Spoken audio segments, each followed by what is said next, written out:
some multiple video clips to generate one big video, or you can have individual video clips that contain their own data. So that's what composition basically means, and you basically work inside compositions. Okay, so this is your main screen, जहाँ पे whatever that's ultimately going to end up in the video, and that's what you're going to see is going to be displayed here, and that's going to be context sensitive. So that we'll see just in a second.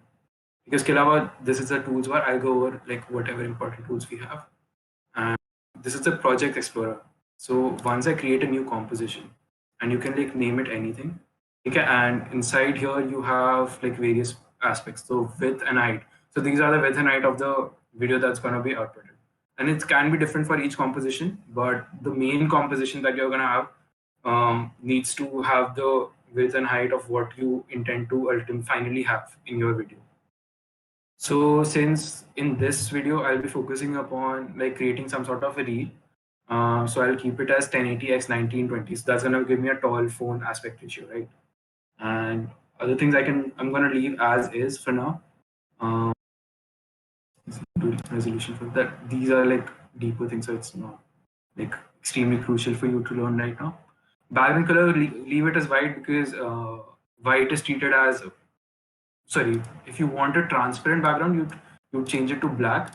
Otherwise, keep it as white, and it's gonna like output a video with a transparent background whenever it is supported. So in GIFs and stuff like that, that's where you will need to like make it black. So once we have that, we'll create a composition, and this is a composition here. As you can see, like you can see a tall white canvas essentially of this is your composition basically. So that you can like put in things over here. This is your timeline. Right? This is your timeline, and this is your layers. So if any of you worked with Photoshop before, you would understand the concept of layers. It's basically like multiple sheets of papers, and you know whatever's on the top is going to be visible to you, and whatever's underneath is not going to be visible if they overlap, right? So maybe I create a square right now, right, and creates a new shape layer for me, and the square is visible here. So since this is, and if I like create another, so this is the shape tool, right? And you can like drag, just like, you can like drag, click on it, hold, and then drag out. So you to see multiple like shape options. So I just made a rectangle, so I'm gonna make an ellipse now. Yeah. So if you're making shapes, right, if you select any single layer, it's gonna make the shape inside that layer. But we don't want that, so we're gonna deselect it by clicking anywhere else besides this layer, and that's gonna like deselect everything, and we have a new layer now.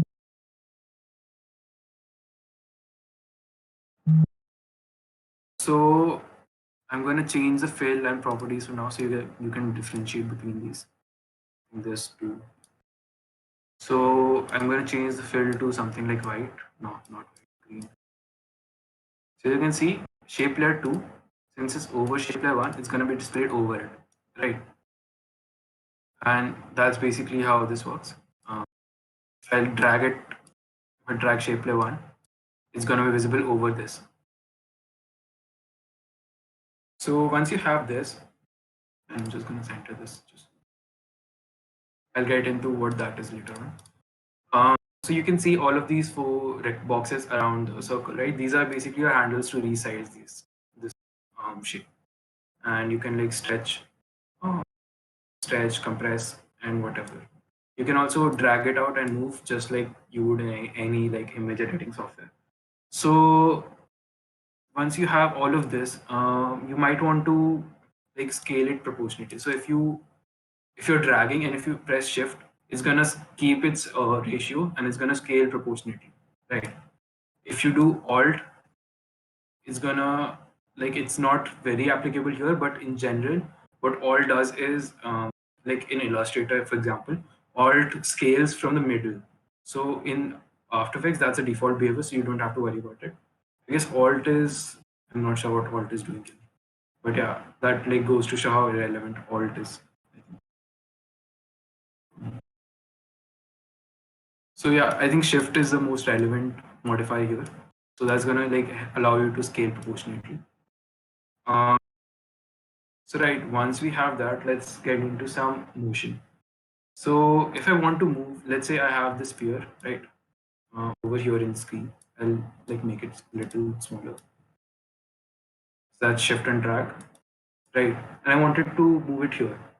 So this basically represents my timeline, right? So at here it's at 0 seconds, and then this is like 12 seconds. So what I can do is I need to modify its position, right? I want it to be here. So I'll press, or I'll just go into it right now. Like you see this arrow here, right? So that arrow expands its properties. And shape layers are a little bit complex. So you'll have to go into contents and then ellipse.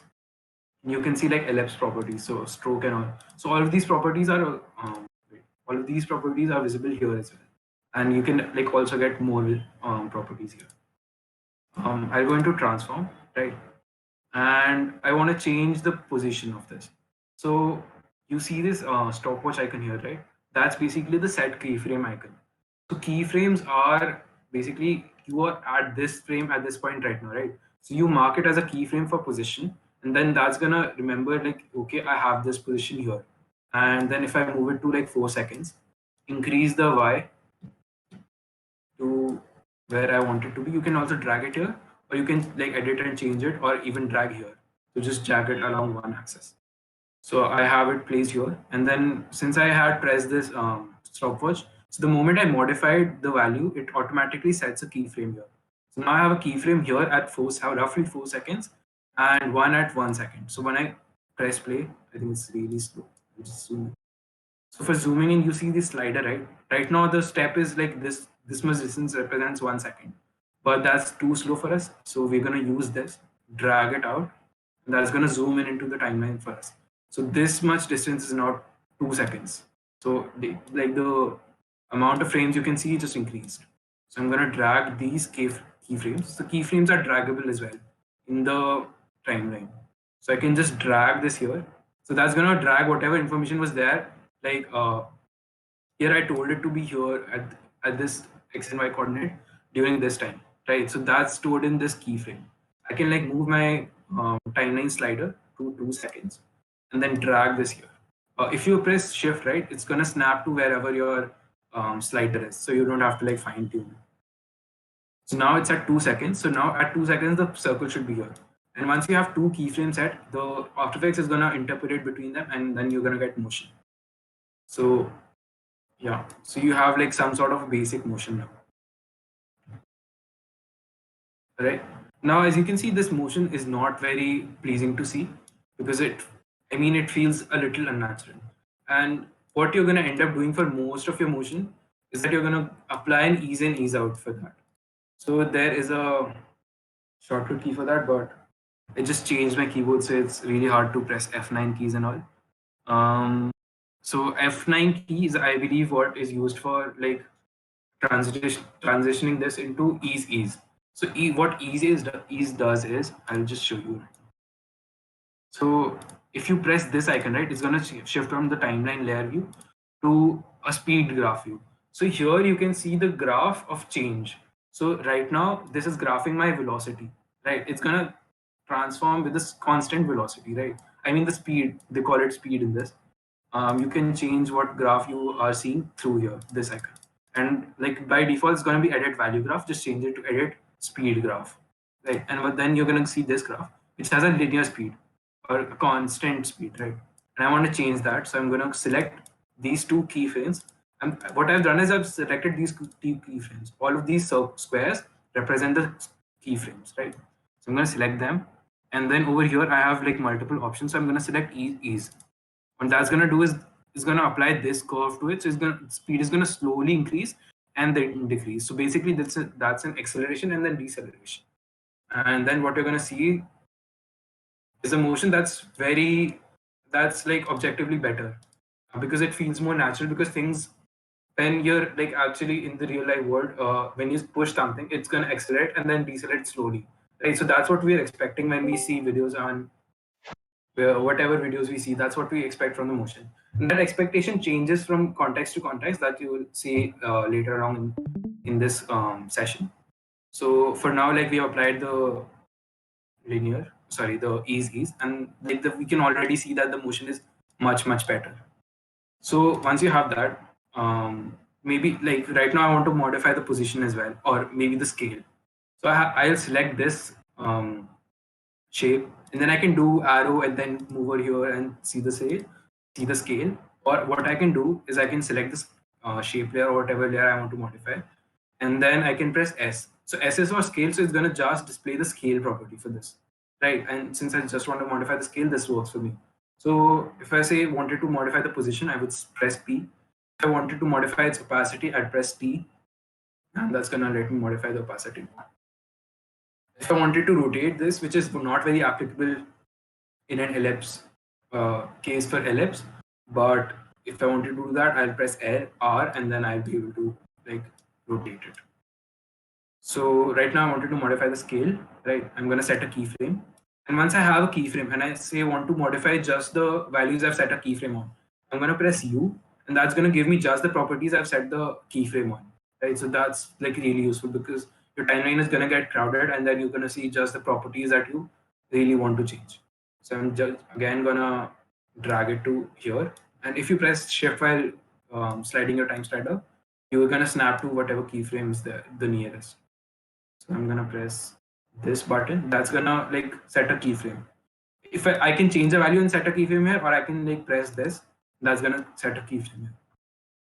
So I'm gonna increase the scale a bit, and we can see we have like growing sort of a motion here, right? If you have any doubts right now, please let me know because like this is a like basics of the basics. I'm gonna wait like 20 seconds. You press space for playing it? Yeah, I press space for playing it. You can also do that over here. Okay. Like preview, and then all of these controls are there, and then you can like change the shortcut for that as well. Yeah. Okay, if there's nothing else, then we'll continue. So what we're trying to do here is I'm trying to make a reel for DevCamp, right? It might not end up actually on Insta, but like something of that sort we want to make. So first process is like ideating what you want to do. It's really important that you ideate beforehand because if you do it afterwards, you're not going to know what you want to do next. And it's really important to have that mental plan of what you want to do next because as you can see, like I have like placed it here and then I'm doing it here.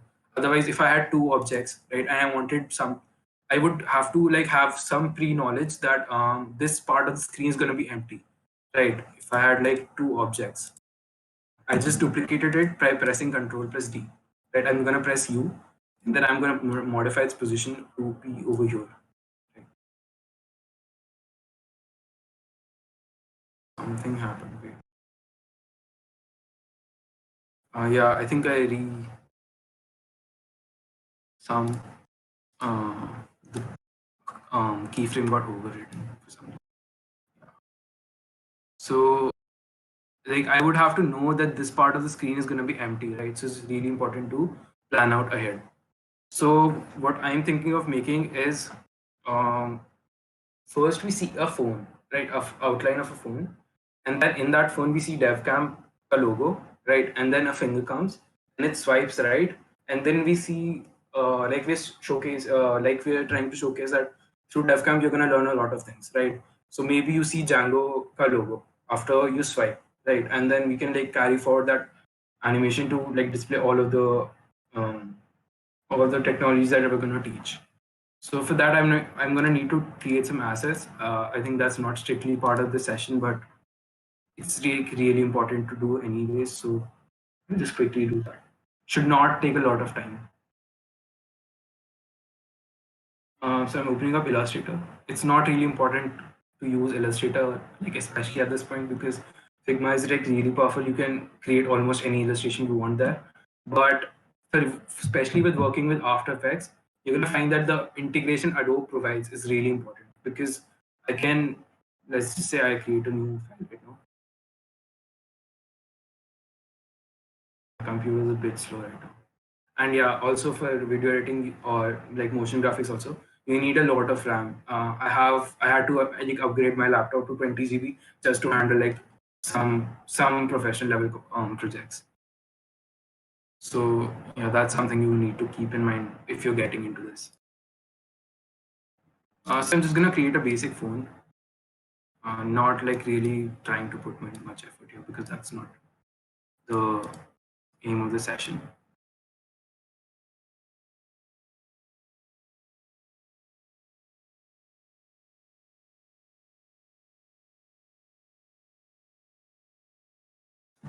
Just yeah. So that's the frame of the phone. Um, I'm just gonna do a boolean, right? And we have a phone. I'm gonna save this file.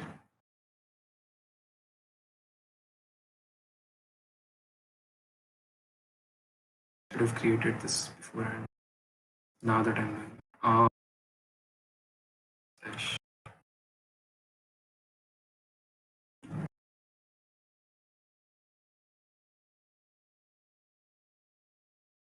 So it's not really important to create your own assets. I mean, you can import the basic stuff. I just deleted all of those, and I'm gonna import this. Import file.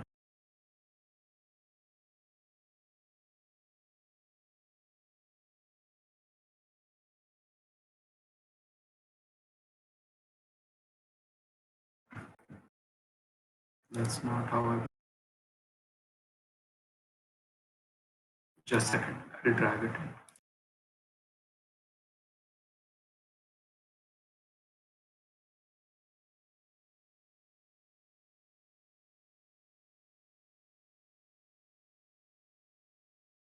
Okay, this is. I should be getting. What I'm expecting is that I should be getting a dialogue. That's not coming right now. I think that's some versioning change or something.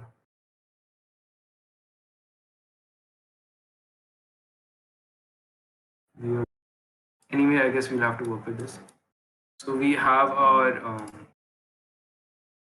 phone right now, right? I'm gonna scale it. So I'm gonna press S. That's gonna give me the scale. It's not perfectly centered. So if you want to like modify this, that's gonna be the anchor point, right? So if you rotate, it's gonna rotate around that axis. It's gonna also scale around that axis. So if you wanna modify this, you have to go over here. It's the plan behind anchor tool. Select this, and then drag this point to where you want it to. It has like some snapping behavior, so it's a little rough. Let me just get it here.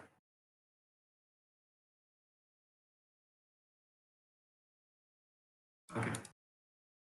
Right. So I have this phone. I'm gonna like scale it such that it like zooms in into the viewport. So I'm gonna press a. I'm gonna set a keyframe here. I think this much should be enough.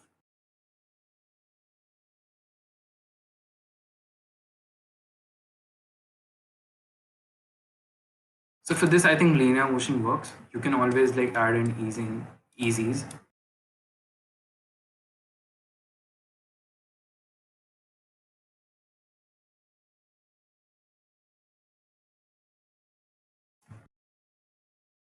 Right. Uh, Once that's here, I'll have to like fetch the def camp logo set in its place. I'm just gonna use a square.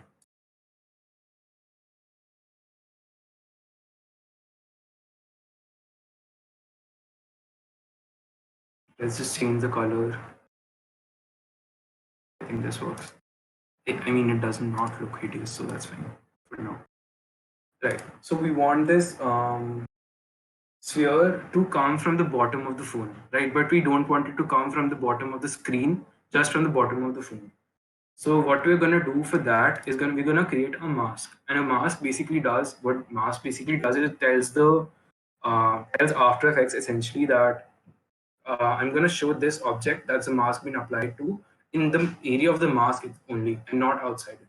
And you can like change the behavior to invert that behavior so it's just displayed outside of what the actual area covered by the mask is. And I'm just gonna demonstrate that.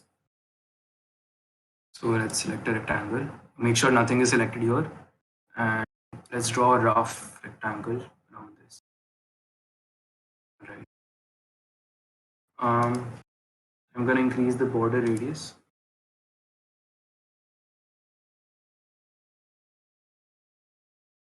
I don't remember where that is. So, yeah.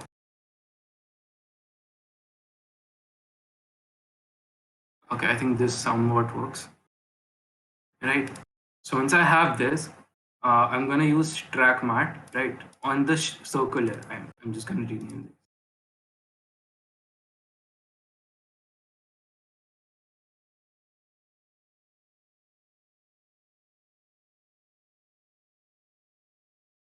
Rename. Uh,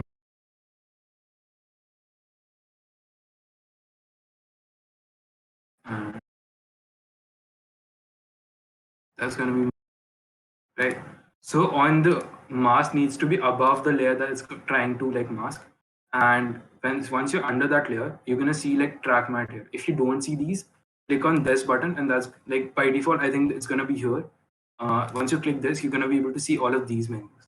So that's basically the blend mode. I think like that's something about where like more what is it, design in general. I think I don't need to get into it right now. Track mat is what we're interested in right now, so we're going to do alpha mat mask, and that's going to just display it around the area wherever the mask actually was. So only in this area will the circle be visible, and we can test this by like moving it. So once I have it outside the phone frame of the phone, it's gonna disappear. There are better ways to do this. You could have imported the inner rectangle over here and gotten an exact exact mask. But for now, I think the demonstration purposes this works. So I'm gonna go over to here. It's gonna come about now, right? So we don't want the circle to be visible or for all this while, right? So what we can do, you see these like squares, right? These are what represents how long in the duration of the video is the object that you've selected is going to be visible. So I can drag this, and wherever it's like gray, it's not going to be visible. Just after it's this like represents wherever the object is visible, right? It's not super element right now because I anyways want to um, move the position all the way down, right? And then over here we can do we can like increase the position to go somewhat in the center, right?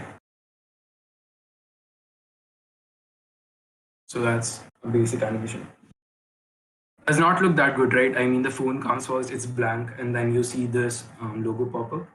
So what we can do here, uh, I'm gonna press U to see all of my keyframes. First of all, the duration I feel is too long, right? So I can just move these. So I select these two keyframes, and then I can move these two keyframes together, right? And then I can just drag this out here.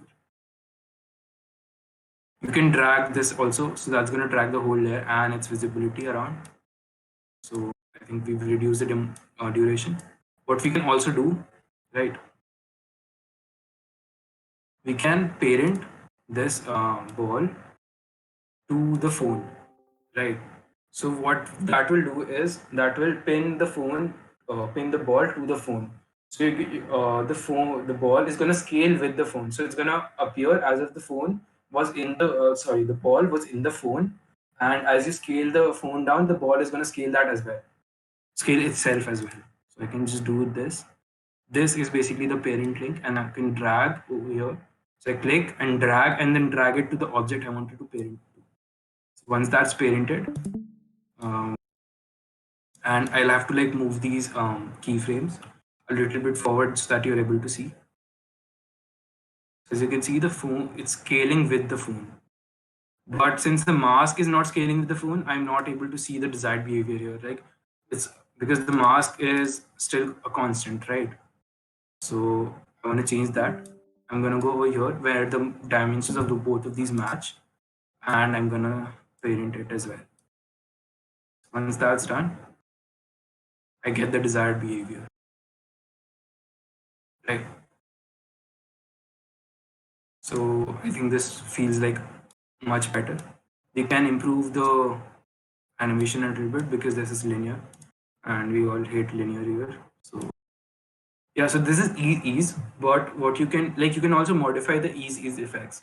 So from using it a lot, I just find myself liking this curve a lot. I just drag both of these inwards, and this gives me some sort of an exponential curve, right? And this just looks pleasing to me and like works in a lot of situations. So let's see, right? And we're able to get this basic animation up and running. So now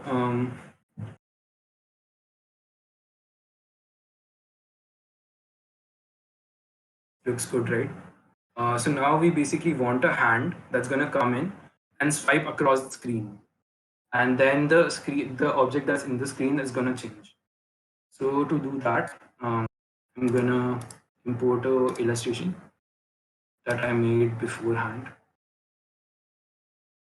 somewhere. Yeah. So this is the illustration. I don't think we'll be needing. We might actually. So color it something nice.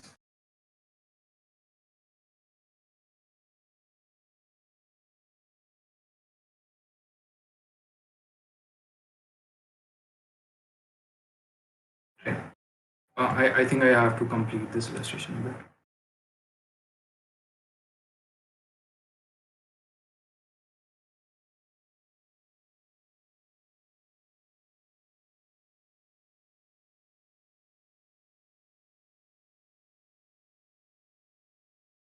This is like getting a little bit into the advanced stuff, but if you're able to like follow on till now, yeah, I think this would be a good time to ask for any doubts that you might have.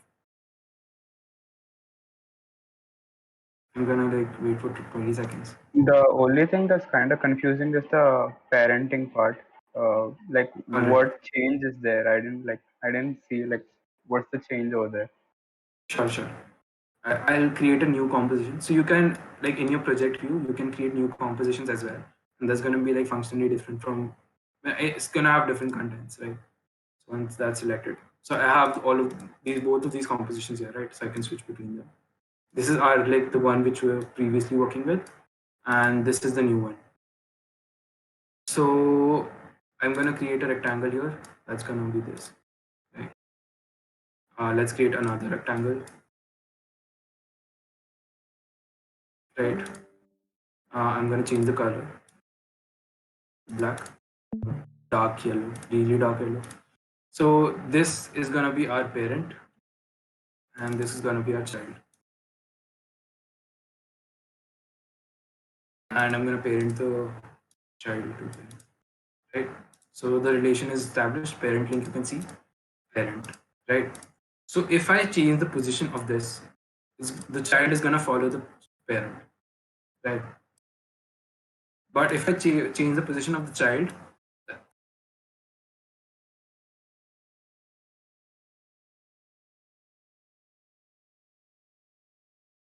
okay. So this is the parent. My bad, my bad. So when we make that link, right, the one which we are starting from is the parent, and one which is going to is the child. Yeah, it's the child. Yeah.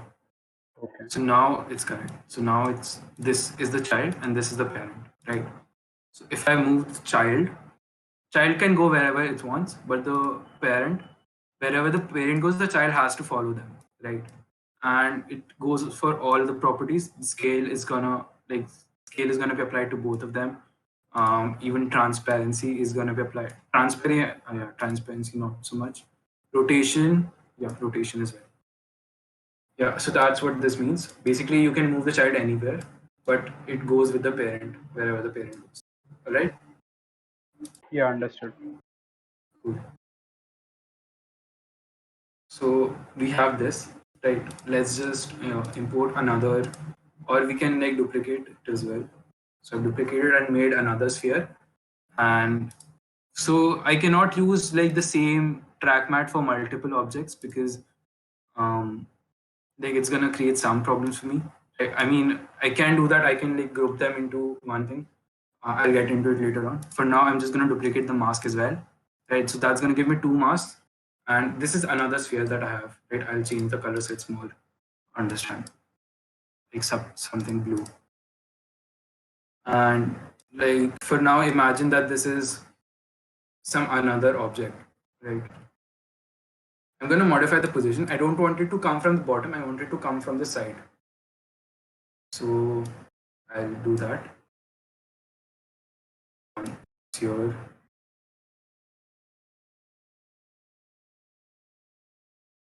Yes, I deleted the older keyframe and added a new keyframe where it's towards the side, right?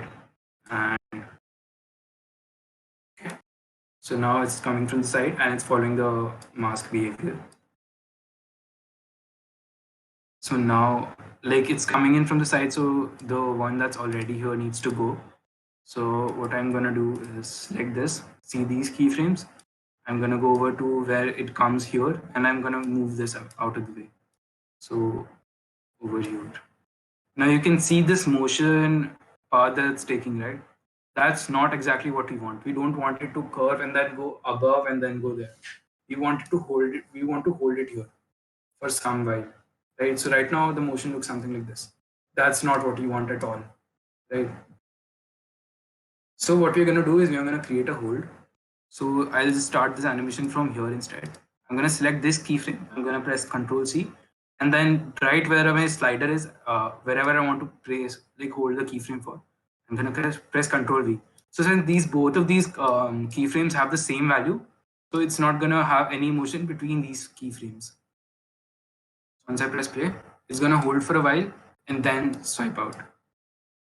Right? I think that's more ideal of a use case. All right.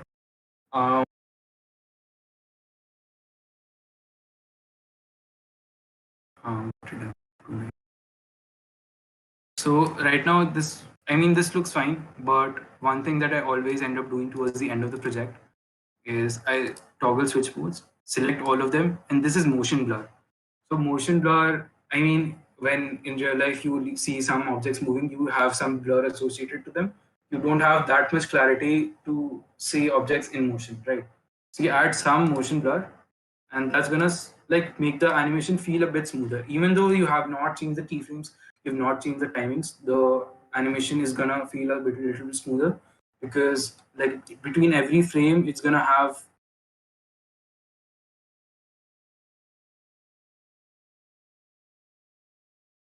It's not super clear right now, but like if it's a huge range of motion, you're actually gonna see the object like blurring out in the in between frames. So we have like this animation right now. Right. I was expecting a more design-oriented crowd, but I think a lot of people are not very familiar with illustrations. So the next phase is not going to be as applicable. I was going to animate this hand, right? But for animating this hand, you need to have some sort of illustration experience as well. I think. Do you want me to get into it? If you feel it's relevant, or I'll move on to video editing, or like some other transition effects. Just let me know right now. Do it. All right. So, I mean, if you have made this like made such an illustration, that's great. Or if you like get it from somewhere, that's also fine. So for animation, you have to basically think these the everything you every fundamental that you learn through doing this, right? You're gonna that's gonna carry over here as well, right? So in here, you're manipulating specific objects and like changing that position and then position, rotation, and all that. So that's what we're gonna do here to animate this hand. And so once while you're creating this illustration, you have to keep that in mind as well, right? So since I want this to be a swiping animation, so you're gonna see the finger move, you're gonna see the thumb move, and you're gonna see the rest of the hand moves. You're not gonna need the rest of the fingers.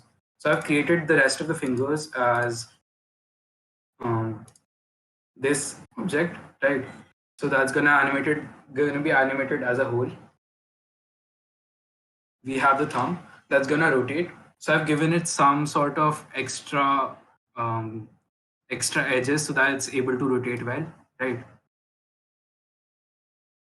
I mean, it's not going to look super good because I've not tried with animating, but it's like a thing you like fine tune and find some balance as you work through. So I'm going to separate these into different layers. So that's really important when you're working with Illustrator and After Effects, is that you're going to have multiple layers that's going to be imported into After Effects. So I'm going to move the finger. I think it's a thumb here. Thumb.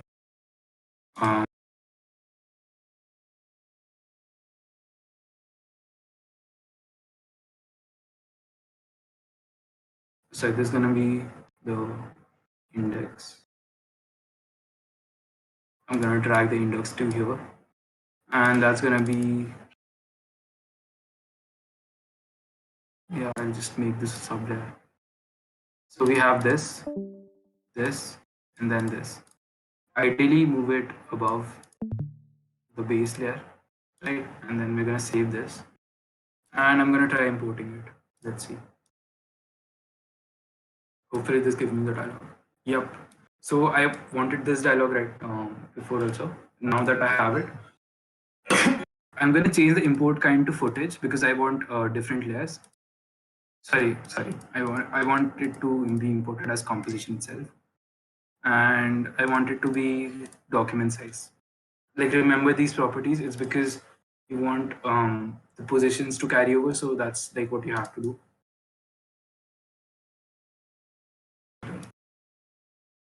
Just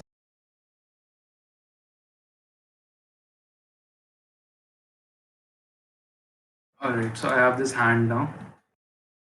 I can go inside it and see all of the like different layers, right? So I guess let's start animating it.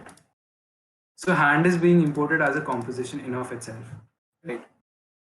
So if I drag hand to here, I think it's gonna be over everything else. It's gonna like have the complete hand here, right? And I can modify what is visible here through here. So you can like nest different compositions inside of each other.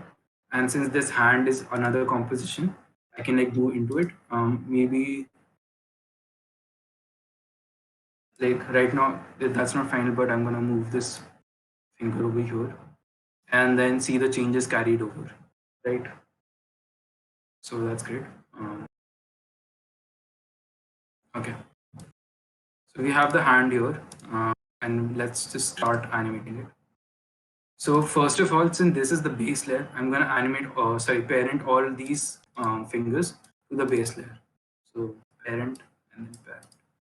Right, so I can move this wherever I want, and then that's going to follow.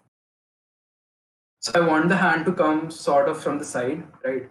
And so for that, I'm going to have to rotate it. But since I don't want this to be the axis, I want the axis to be somewhere here, so that it's like your elbow is your pivot for your hand, right? It's going to rotate around with that. So you're going to move the anchor point to somewhere where the elbow should be, and that's going to give you a more natural hand rotation animation. So I'm going to select this tool.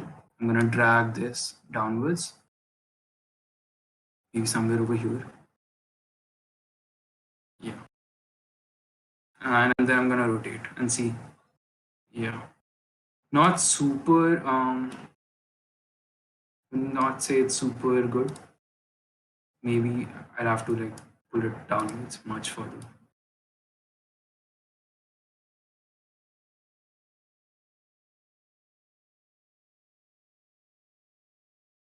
Okay, I think this works for now. I mean, not the best rig ever, but works in the time constraints that we have. I'm gonna go.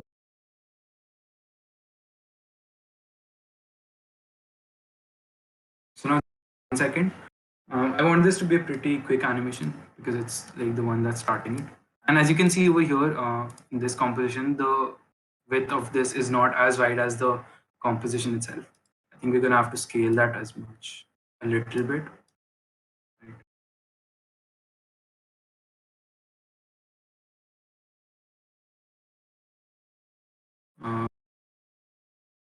A little smaller.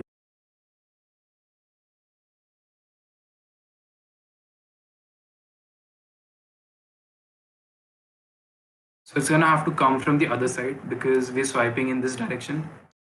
So I want it to come here and then do this. It's gonna look better. I think that's like just intuition. It's gonna come with more practice. So I'm gonna invert the animation right now. It's gonna come from here.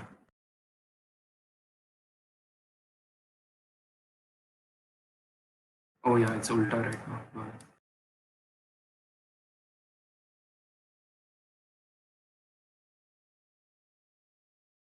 So for hand animation or any like body movement, you have to think about how you will do it. If you were to like point your finger somewhere, it's not going to have the same constant acceleration and then deceleration.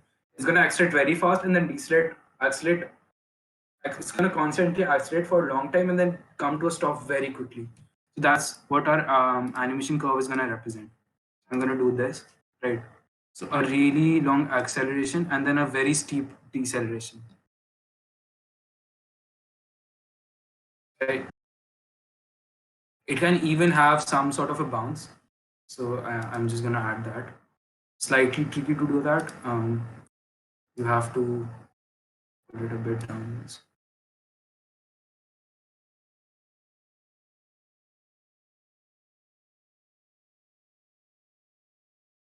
So like just before it reaches its final point, I want it to actually overshoot a bit.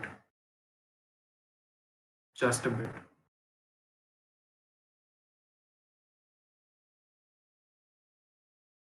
It's going to be slightly more than that.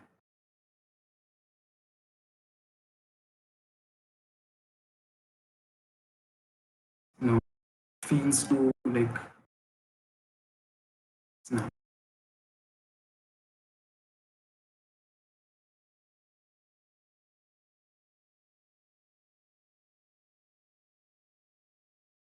I think we're going to frames the and we don't have the time budget right now, so we're not going to add the back snapping. This works for now. Start from here. I think we can like even move it further down. That works.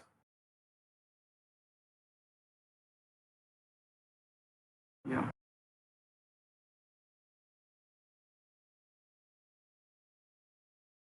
I guess we're gonna have to increase the hold as well.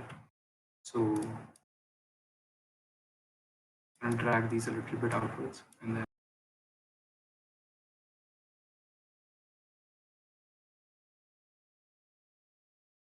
yeah, so since I didn't have it like super planned before, you can see the earlier animation of it popping coming from downwards is not like visible because it's being covered by the hand. So maybe this was intentional, who knows? And I like invert the position so that it comes from the top instead of the bottom. So I'm just gonna like increase it. The animation curve is gonna stay the same mostly. I hope. No, it got inverted. Oh yeah, it's fine. It's fine.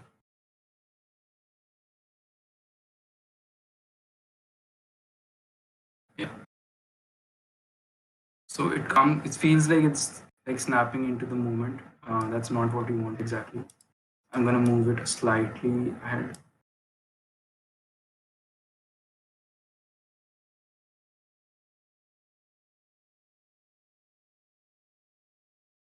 I'm moving the phone. And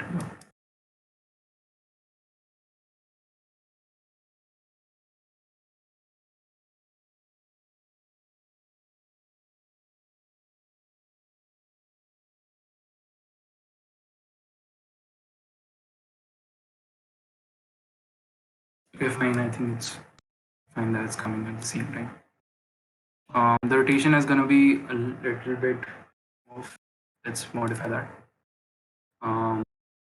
So yeah.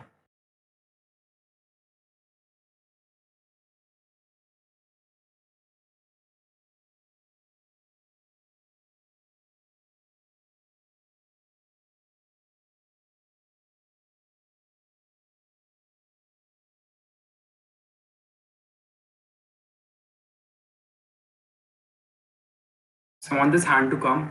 This hand is not gonna have any hold. and it's gonna swipe right away. So it's gonna need some time to wind up. So I'm gonna like move this animation slightly.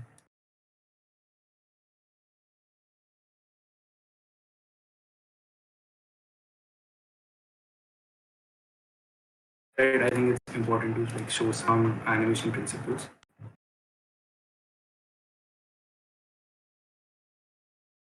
Yes,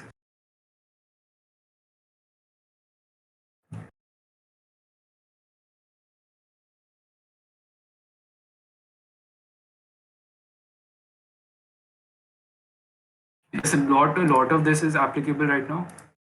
Uh, these are basically the rules that you follow when doing animation, because it's like it's not a visual. I mean, it's not. It's different from movies because you have to sell the movement a little more, because it's like unnatural objects, right?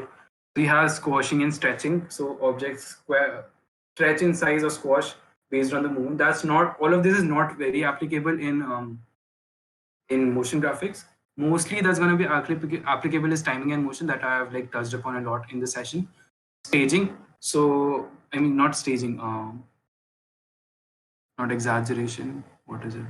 Slow in, slow out. It's there. Pose to pose is not there. Follow through and overlapping.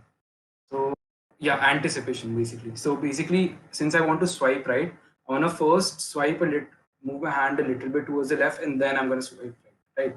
That like feels more natural instead of like coming here and then doing this. That feels more robotic. So since I have this,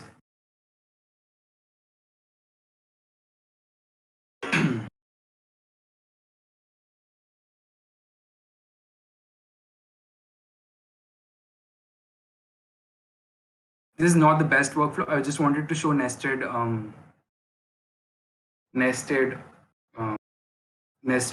compositions. So that's why I like put hand in here. But ideally, these two things would be in the same composition, because they're affecting the same thing, right? They're part of the same motion. So maybe copy these over here.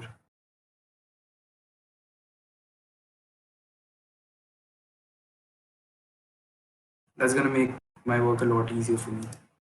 I'm gonna scale this a bit, so that's like back to where it was.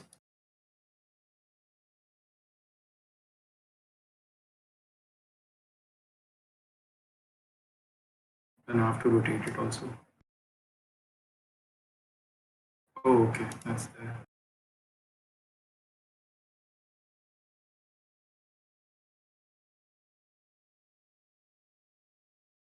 I mean, you end up doing a lot of this fine tuning, because that's just the nature of this job. Um, does this look fine? I hope. No.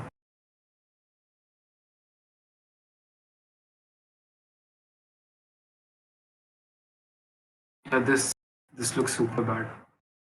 Uh, we're gonna have to add that wind up after all.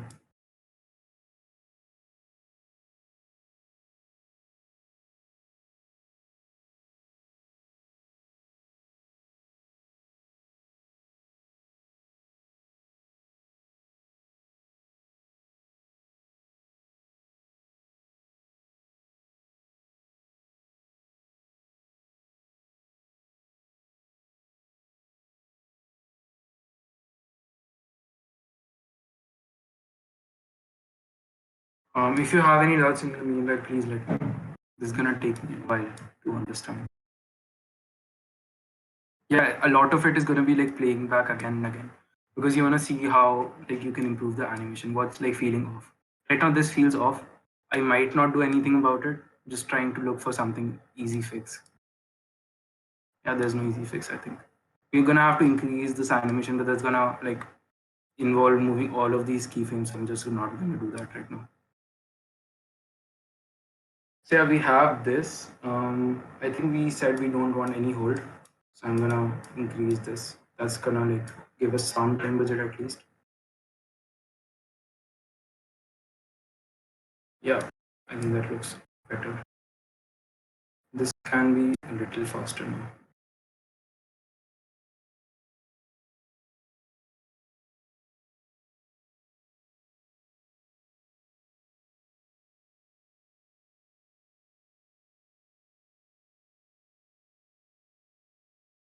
Yeah. And once we have that, let's do the other animation. So that's gonna wind up and then swipe. So this should be the swipe motion, right? Yeah, I think we're gonna increase the hold. So we can increase the hold now because we already have so many elements in screen that it's not gonna like feel boring, right? I'm gonna move this. I'm gonna like add some anticipation. So it's gonna move towards the right.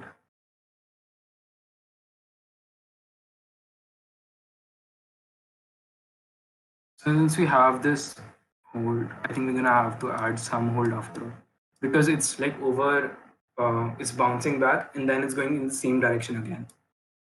So I'm gonna move this here, uh, copy this over. It's gonna go over here and then it's gonna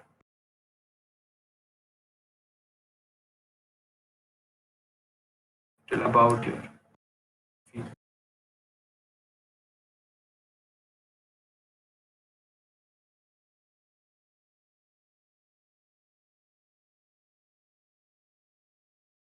So the shortcut to like zoom into view. So right now you can see all of this wasted space, right? So to like mitigate that, you press Alt and then slash. That's forward slash. Um, yeah, so you can press N. Basically, this rectangle represents the area that's gonna be shown in playback right now. So it's gonna not, the slide is not gonna go afterwards. After this, if you press play. So once you go over here, you're gonna have some.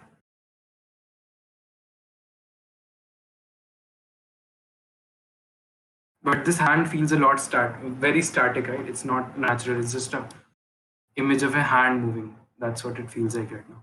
So we're gonna add some life to this. And for that, we're gonna like use the index and the thumb. So your hand is not gonna move in a. Let's try 2D. If that does not work, we'll do 3D animation. I mean, not exactly 3D animation, kind of 3D animation. So once that's done, I think we're gonna like reduce this a bit, just a little bit, and we're gonna increase the rotation. Right. So I need to set the anchor point first. You can press Control to like remove the snapping behavior. Now I'm back in the normal mode. I just selected this tool and then moved the anchor point, and then now I'm in normal mode. I'm doing the rotation. So like I'm gonna move this finger towards here, right? And I'm gonna move the thumb as well. I think you'll have to study your own hand animations and mannerisms, how like a person swipes, right? So I know for a fact that when you're swiping, you increase the distance between your index and thumb, and then go like this, right? I'm not sure though. Like a lot of times, it's just, I mean, you have like some different motions mixed up because you're not conscious while doing this, right? So it's not an exact science. You just have to like observe and do. I'm going to increase this as much as my illustration will allow me to. And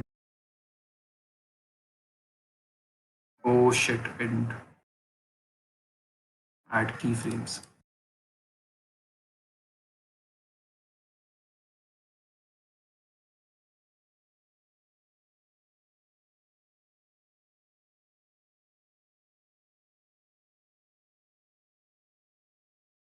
This is not.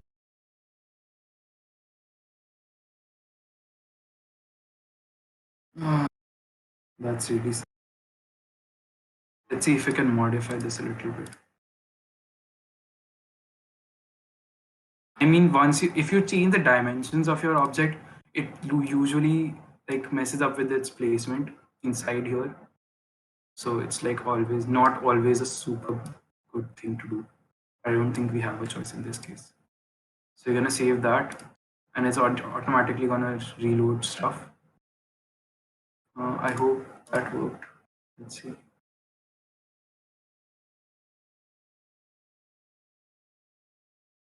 Yeah, that worked. So basically, I had to move these because the width of this object increased, right? So Artwork compensated it by like moving it slightly towards the left.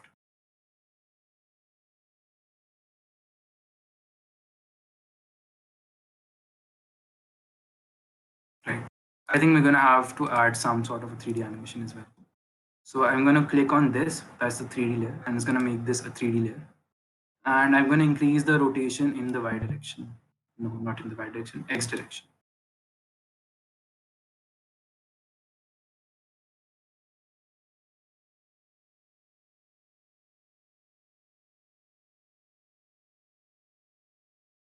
Right. So you're lifting your finger and then you're gonna tap on the screen. Right.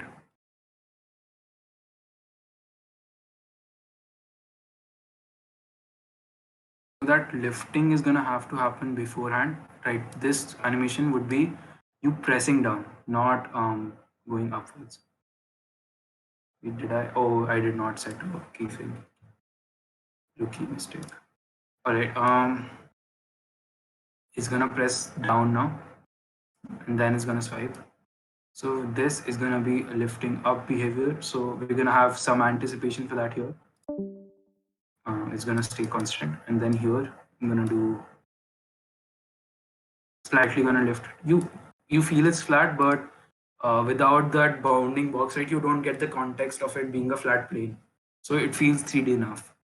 I mean, we've done it a lot in like our actual videos, so it's fine.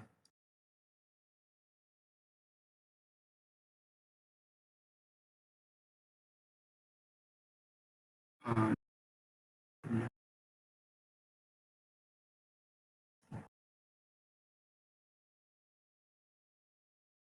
all right, this was gonna have to be.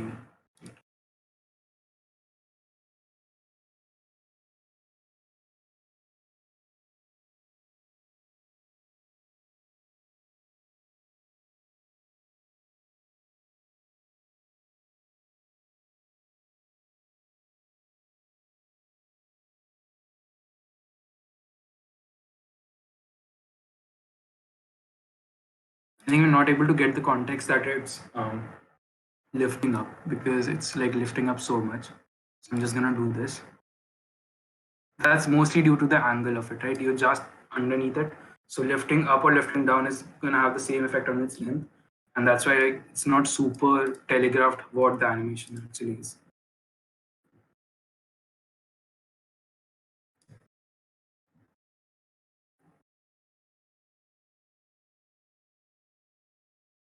So we're gonna just move on.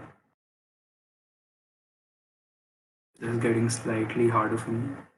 Here, tall monitors do have a huge help because you just can move your timeline towards the side and you can see all the layers. Right? You can already see it's starting to get crowded. I can like limit this to just you, so it's like showing all the relevant controls. And by this time, I wanted to like rotate a bit, so that's gonna be Z rotation here. We're not exactly following this ball, we're following the midpoint between these two.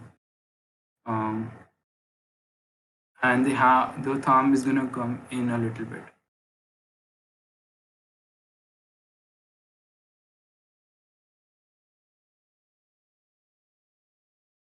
I think this feels more natural. We can do some stuff with thumb as well. I think that it's gonna need some 3D rotation as well. But yeah, I think this works for me. Uh, if you have any doubts, let me know. I mean, you must have, right? 3D animation was a little bit like out of the. No, I was not expecting to do that. But basically, you can turn any layer into the 3D layer, and I guess I'm going to demonstrate it here.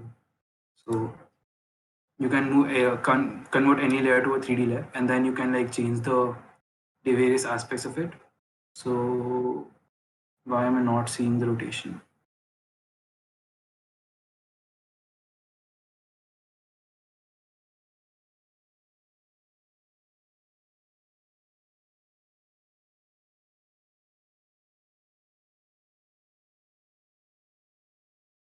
So as you can see, like converted this 2D cube into a 3D object.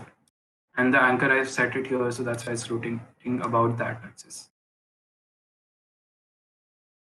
So that's like really cool feature of After Effects that it allows you to do that. All right, I think that covers like the basics of motion graphics. If you have any doubts, like how, try to recall how we made this, and then if you have like some sort of problem remembering what exactly we did, we can touch upon that. I think that's gonna help everyone, and then we can move on to video editing.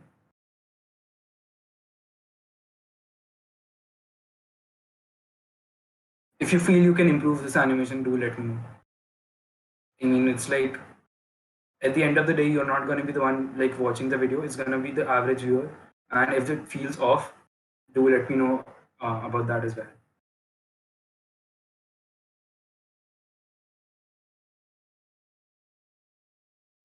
20 seconds.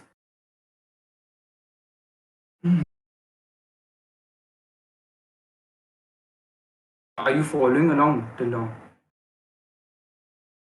Hi, Teja. Yeah, but it is painful to watch. Playing and Painful to playing watch. again so many times. Yeah, that's not even. I'm like playing back a 10 good times portion of the worse video than right now. front end. I would Sorry. be tired and I would be tired and I would be sleeping. Like that it is.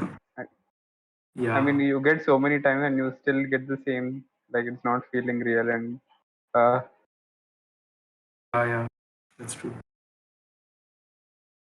but I understood, yeah, no doubts as of now.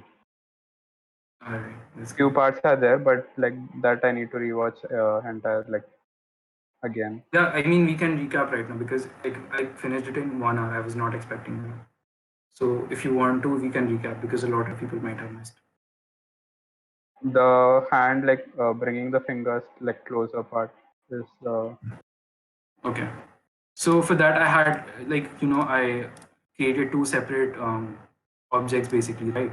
So I was able to animate them individually. So even you can see here that I can like rotate this. I mean, the anchor point is not set. So once I imported it to After Effects, I think we can modify it here. So once you moved it into After Effects, I'm just gonna like select the anchor point, right? So the finger has the anchor point towards its center, but that's not the pivot that the finger is gonna move around. It's gonna move around the ankle, and it's not exactly the ankle because like the object is longer. So we compensate for that and move the anchor point somewhere around here, right? And we're gonna do the same for the thumb.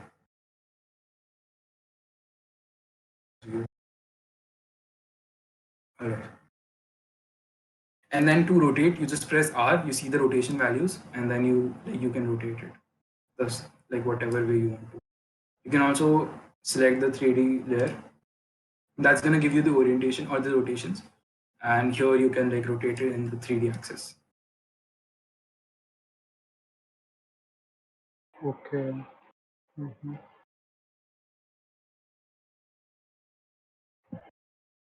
I had a small doubt regarding that snapping effect that you did. वो कैसे किया था? The कहाँ पे? hand moves to the right. The hand moves to the right, and then it moves a little ahead, and then comes back. Yeah, that one. So that's basically like setting a keyframe over here. So I want the hand to end up here. So I compensate that and wait, I'll just gonna show. I think with an easier object. So this one.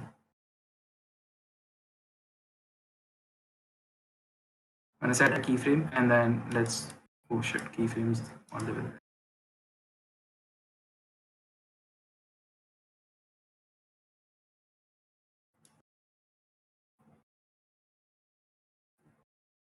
Like so I have this animation right now. Right? I mean can like use a little bit of smoothing. So I'm gonna give it a similar animation curve. Oh,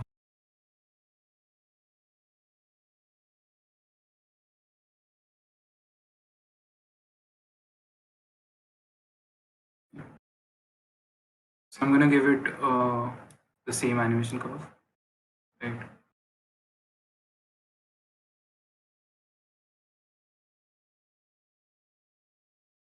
Yeah. So this is our animation right now. And we want to add some snapping. So what I'm gonna do, I'm gonna like move just a little bit before it reaches its final position, and we're gonna set a keyframe. Let's just copy this, right? And I'm going to increase the position. So at this point, it's ahead of where it wanted to be, and then it's going to come back. So it's just setting the keyframes. All right.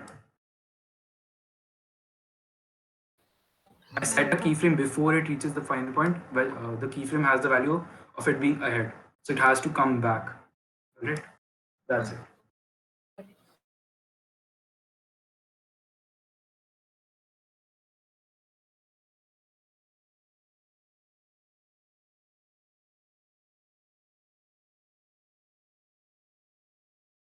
Okay. This.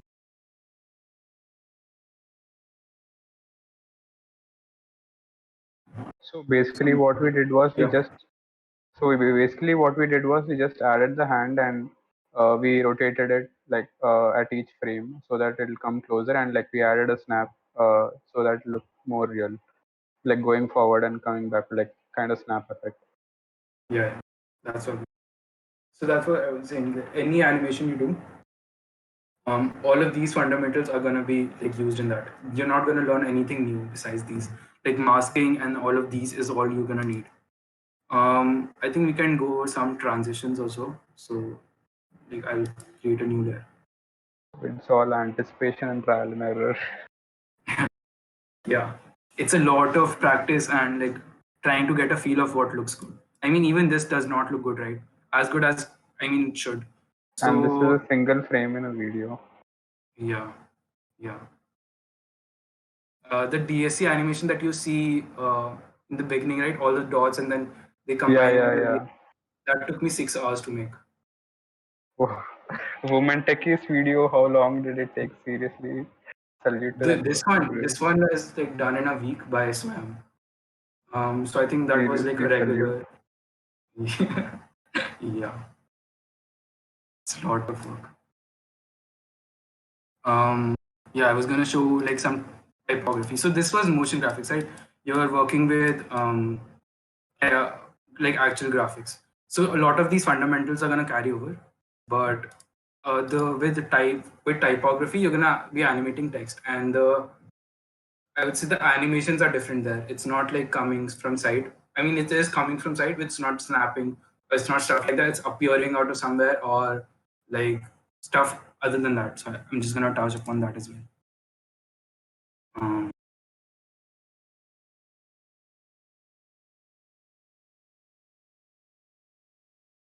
Create another composition.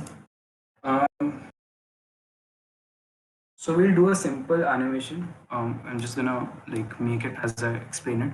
So there's gonna be a cursor, right? This cursor is gonna grow from the center. So I'm gonna modify this be in the center. Uh, Line. So you can use this to align it to the center, right? And I'm gonna add some text. So that's gonna be this text type tool. Let's just say DSC. DIT. Yeah, I think this color works for now. So what we want to do is we want to increase scale this rectangle from the center, and then it's going to move from the side. And as it moves from the side, DSC DIT is going to come like from underneath it, as if you're typing it, right? So for that, I'm going to use mask, and then I'm going to use like a lot of like whatever we've learned from now. I think that's going to be like a good summary. Again, that like after the hand, I think this is the second summary. At least it's going to ingrain the actual fundamentals. So this is going to be my mask, right? And it's going to follow the cursor. So I'm going to parent it to the cursor,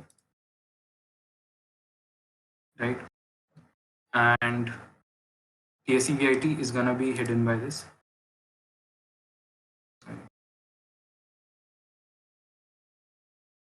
I'm going to go into track mat and then alpha inverted track mat. So it's going to hide it wherever. So it's going to like, it's basically doing the inverse of what it was doing before. So this is the shape layer. And wherever the shape layer is there, the TSCVIT is not going to be visible. Right? So I'm going to do this. So let's first animate the cursor. So just scale, I think scale से start करते हैं. Alright. I'm gonna increase it. So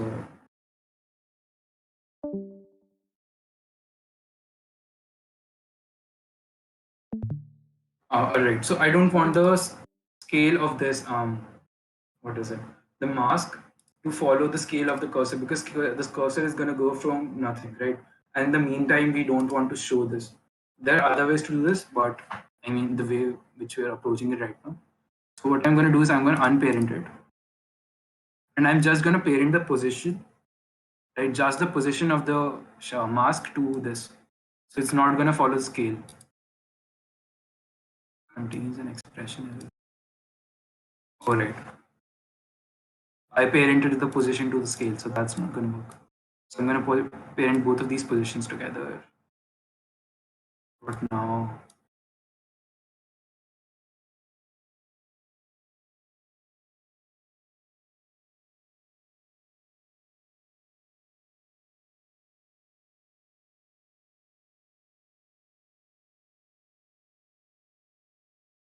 I think it expects an object. Let's see.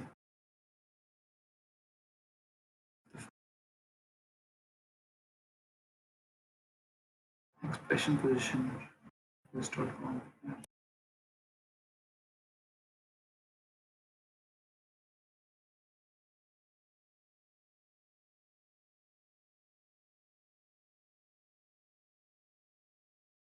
Why is it parent?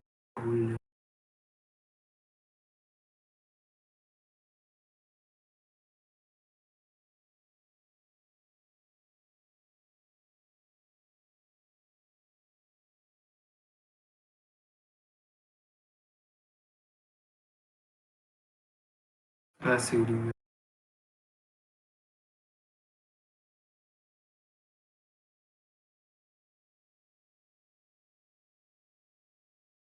Yeah. Yeah, I don't know why that happened, but yeah.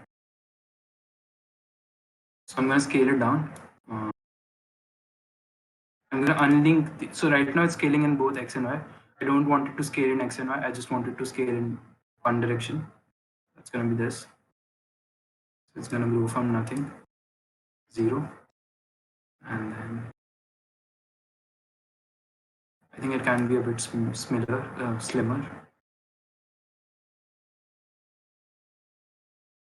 Yeah. We're gonna have to do that over here as well.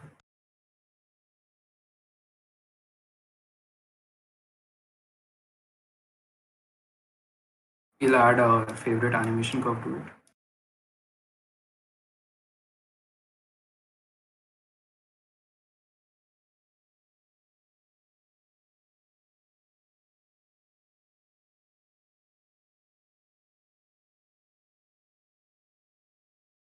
We're seeing multiple handles here because I think it's something to do with the way it's parenting right now. I'm not super sure. But yeah, we have it. I'm gonna move it a little bit quicker.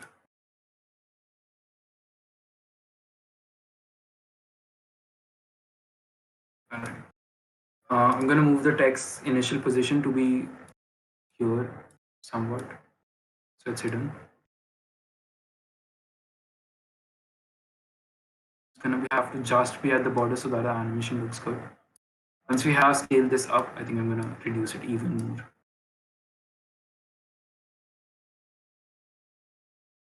Now I'm gonna modify the position of this. So it's gonna start from here and it's gonna go till here, about here. And at the same time, I want the position to be, I want DSCP to be completely visible and roughly in the center of the frame. That works for us. I'm gonna move this and set the position, move the initial position. So it's gonna start animating from here. This looks super bad. Let's just add our magical animation expression.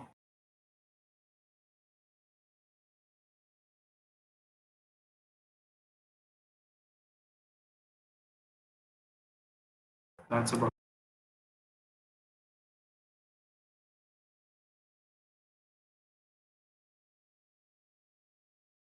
We can also add an exit animation. So I'm going to copy these frames.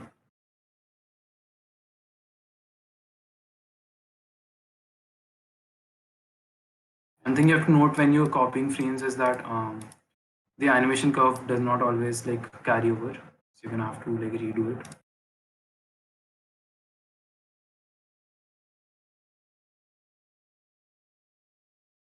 And once that's done, do the animation.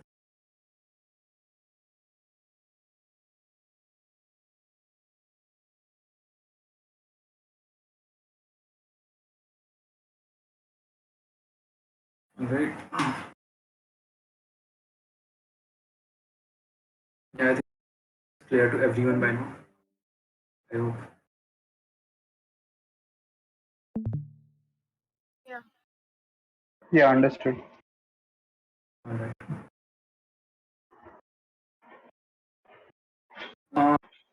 Okay, let's move on to Sound Premiere Pro now.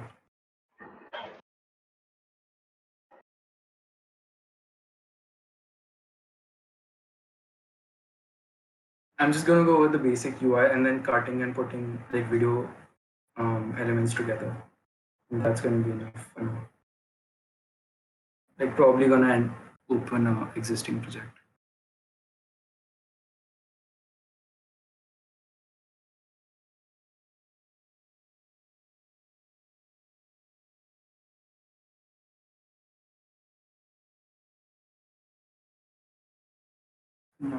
Let's do the farewell.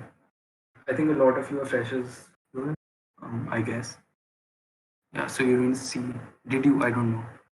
This is the farewell animation, farewell video we made for our seniors. Um,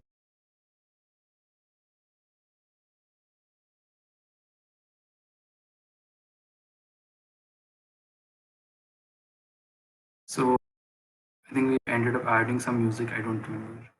Yeah. So in After Effects, sorry, in Premiere, you have. Wait.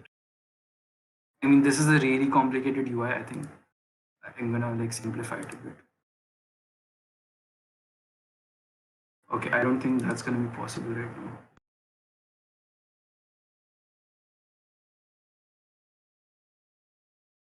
Hmm.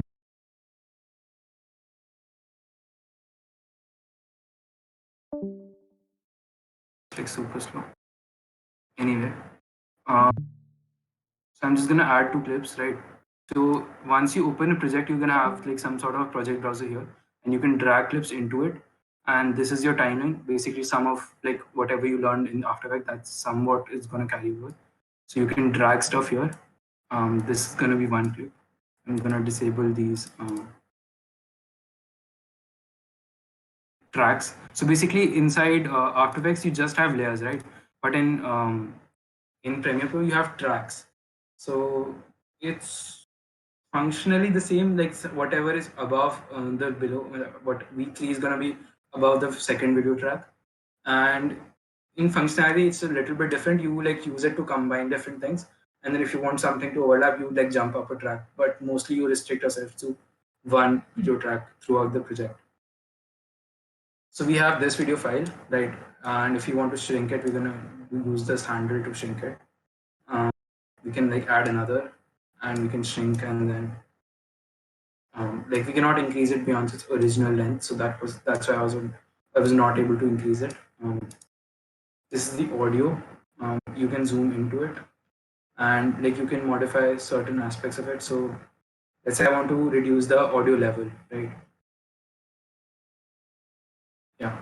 So I can do that by like going towards the middle. That's where it's gonna have the decibel like and meter. So I can reduce the audio volume, and that's gonna like reduce the audio volume Hisham's audio. It's overlapping right now. For some reason. I'll have to mute this one.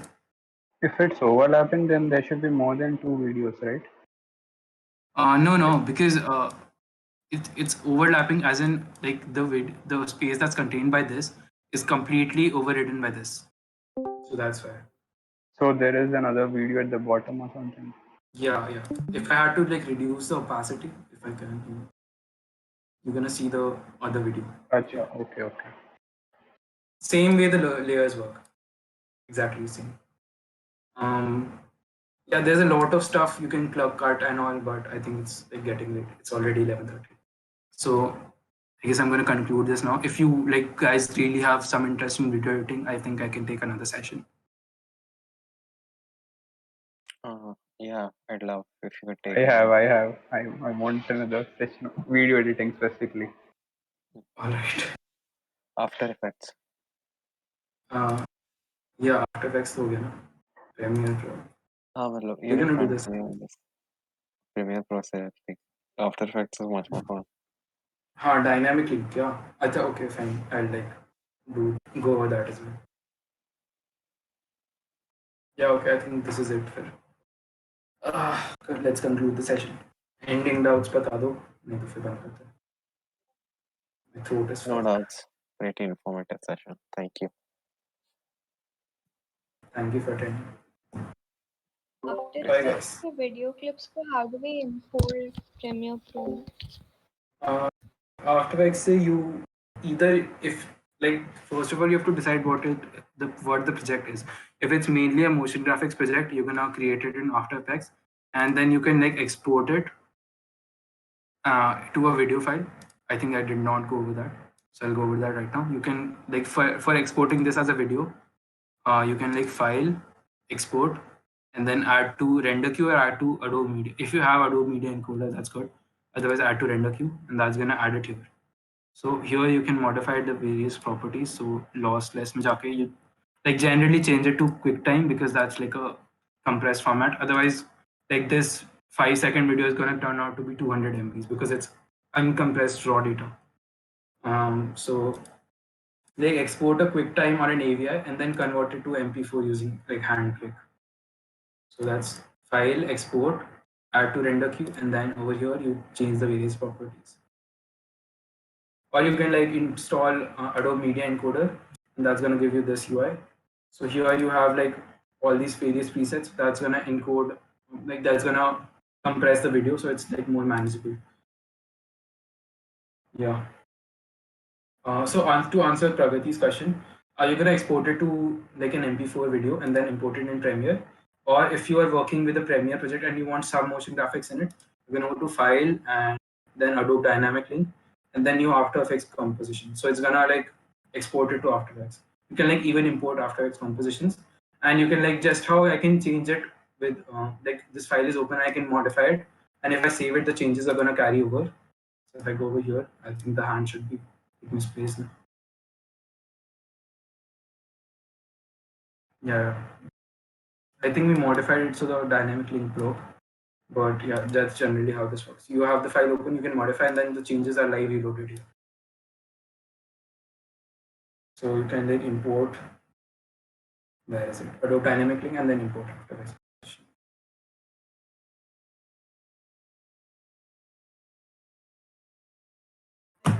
Yeah, all right. I think that ends the session. Hopefully you guys are able to like step up if you don't have any video editors. That's what the main aim was of this session was. So let me know if you want to like take up some video projects. We do have like a lot of them, and we just don't end up taking them because we don't have video people. So yeah, I think Saitija would not be like very enthusiastic about that. If I have enough practice, maybe. Yeah. All right then. Bye guys. Good night. Good night. Good night.